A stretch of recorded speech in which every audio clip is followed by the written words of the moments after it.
জন্ম নিয়ন্ত্রণ করা ইসলামে জায়েজ আছে কিনা, জন্ম নিয়ন্ত্রণ করা ইসলামে জায়েজ আছে কি নেই, এই প্রশ্নের উত্তর হলো জন্ম নিয়ন্ত্রণ এটা যদি হয় যৌক্তিক এবং গ্রহণযোগ্য শরিয়া গ্রাহ্য কোনো কারণে তাহলে সেটা জায়েজ আছে, কিন্তু সেটা অস্থায়ী পদ্ধতি হলে তখন জায়েজ হবে।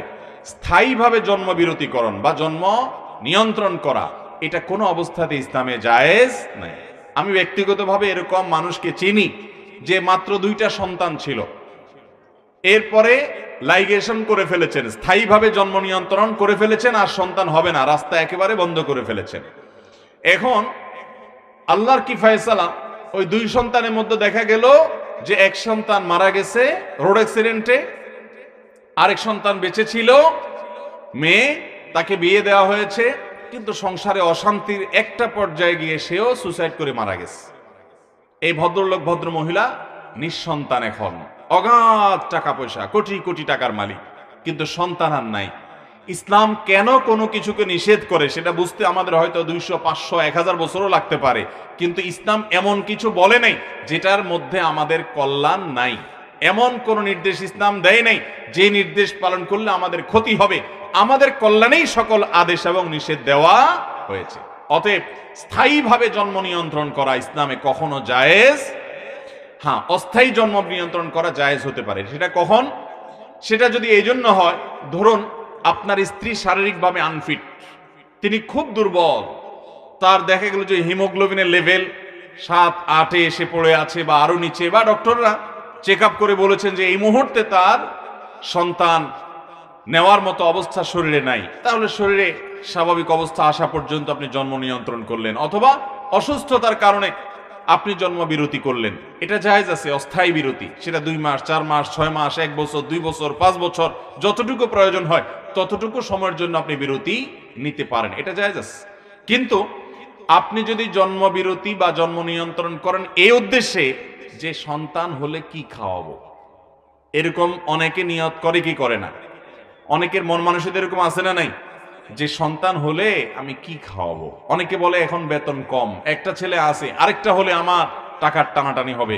মনে রাখবেন আল্লাহ তাআলা কোরআনে কারিমে বলেছেন, ওমা মিন দাব্বাতিন ফিল আরদি ইল্লা আলাল্লাহি রিজকুহা, এই পৃথিবীতে এমন কোন প্রাণী নাই যেই প্রাণীর রিজিকের দায়িত্ব আল্লাহ তাআলা নেন নাই। তাহলে মানুষের রিজিকের দায়িত্ব আল্লাহ তাআলা নিয়েছেন না নেন নাই? নিয়েছেন না নেন নাই?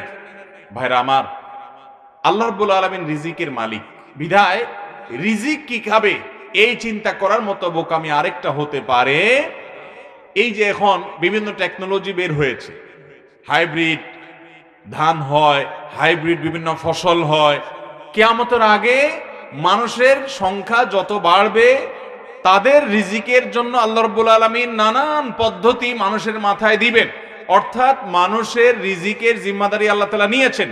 আল্লাহ যদি কাউকে রিজিক খাওয়াতে না চান, আল্লাহ যদি কারোর কপালে রিজিক না রাখেন, তাহলে বাসাবর্তী খাওয়া থাকা সত্ত্বেও সে না খেয়ে মারা যেতে পারে। ঠিক না ভাই? ঠিক ভাইরা আমার, সেজন্য ইমানদার কখনো রিজিকের ভয়ে জন্ম নিয়ন্ত্রণ করতে পারে। আল্লাহ বলেছেন, লা তাকতুলু আওলাদাকুম খাশিয়াতা ইমলাক, সন্তানকে কি খাওয়াবা এই চিন্তা থেকে তোমরা সন্তান হত্যা করবে না। ভ্রূণ হত্যা আমাদের সমাজে ভয়াবহ একটা অপরাধ। ঘরে ঘরে দেখবেন ভ্রূণ হত্যা হয়। সন্তান মাতৃগর্ভে চলে আসছে, এখন কি করবে?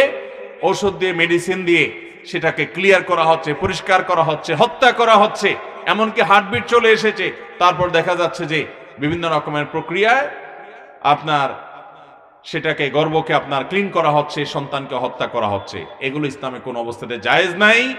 মানুষ এটা পৃথিবীতে বোঝা নয়, মানুষ বরং সম্পদ। চায়না, ইতালি, পৃথিবীর অনেক উন্নত দেশের দিকে আপনি তাকালে দেখবেন সেই সব দেশগুলোতে এখন আর মানুষের জন্মের হার সরকারি প্রণোদনা দিয়ে আর বৃদ্ধি করা যাচ্ছে না, স্বাভাবিকভাবে আনা যাচ্ছে না। কারণ একবার তাদেরকে ওই যে জন্ম নিয়ন্ত্রণ, বিবাহ বহির্ভূত সম্পর্ক, এগুলোকে তারা অ্যাপ্রিসিয়েট করে এগুলোকে প্রতিষ্ঠা করার কারণে এখন আর তারা জন্ম নিয়ন্ত্রণ, জন্মের হারকে স্বাভাবিক তারা করতে পারছে না। অতএব আল্লাহর বিধানের বাইরে গেলে পৃথিবীতে মানুষ কখনো শান্তি পেতে পারে। বিধায় ভাইরা আমার, জন্ম নিয়ন্ত্রণ অস্থায়ী পদ্ধতিতে জায়েজ হতে পারে যদি স্ত্রীর অসুস্থতা আছে। শহরে বসবাস করেন আপনারা, হয়তো জব করেন, এখন বাচ্চাকে রাখার কেউ নাই, এই মুহূর্তে বাচ্চা হলে অসুবিধা হবে, বা এমন জায়গা আছেন এখানে দুইটা বাচ্চা পালার মতো পরিবেশ নাই, তাহলে সে সমস্ত কারণে, যৌক্তিক কারণে আপনি এটা করতে পারেন। কিন্তু কি খাওয়াবো, টাকা কম, বেতন কম, এই চিন্তা থেকে আপনি এটা করতে পারেন না, এটা আপনার বিশ্বাসের সাথে যায় না।